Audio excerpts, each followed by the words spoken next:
TG Plus News edizione di Venezia, buonasera. Esprimo soddisfazione e gratitudine verso la RAI per l'attenzione che ha voluto dimostrare nei confronti del Veneto programmando la diretta da Venezia della regata storica.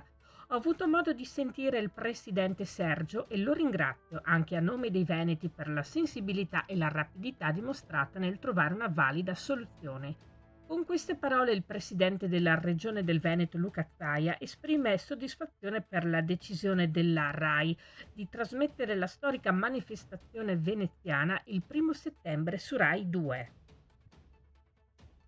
Passiamo alla cronaca. In data odierna il questore di Venezia ha disposto la sospensione della licenza di attività di una discoteca a Bibione per la durata di 10 giorni in seguito ad alcuni gravi fatti avvenuti recentemente all'interno e anche all'esterno del locale, dove si sono scatenate numerose risse, in occasione delle quali né il titolare della discoteca né alcuno dei suoi collaboratori o degli addetti alla sicurezza hanno allertato le forze di polizia per richiederne l'intervento. Il pubblico esercizio, pertanto, si è rivelato essere luogo di ritrovo di persone pregiudicate dedite ad attività illecite. Cambiamo argomento. Siamo assolutamente contrari al progetto di creazione di un parco fotovoltaico di 18 ettari in località Cassolaro, a Favaro, Veneto. Federica Senno, presidente di CIA Venezia, anticipa il giudizio negativo sull'opera la cui fattibilità è in discussione in Regione Veneto. Da sempre chiediamo agli enti competenti che gli impianti fotovoltaici, continua Senno, siano preferibilmente e primariamente collocati sui tetti degli edifici, su capannoni o sulle aree marginali o dismesse.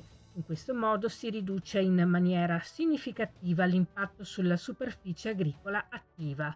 Il principio cardine è che non può e non deve essere tolto nemmeno un metro quadrato di suolo del comparto primario, ovvero tutto il suolo agricolo della provincia va considerato di pregio. Passiamo al meteo. La protezione civile del Comune di Venezia, sulla base dei dati rilevati dal Centro Meteorologico di ARPA Veneto, comunica che a causa dell'incremento delle temperature si prevedono condizioni di disagio fisico intenso per la giornata di domani, venerdì 23 agosto, sulle zone costiere.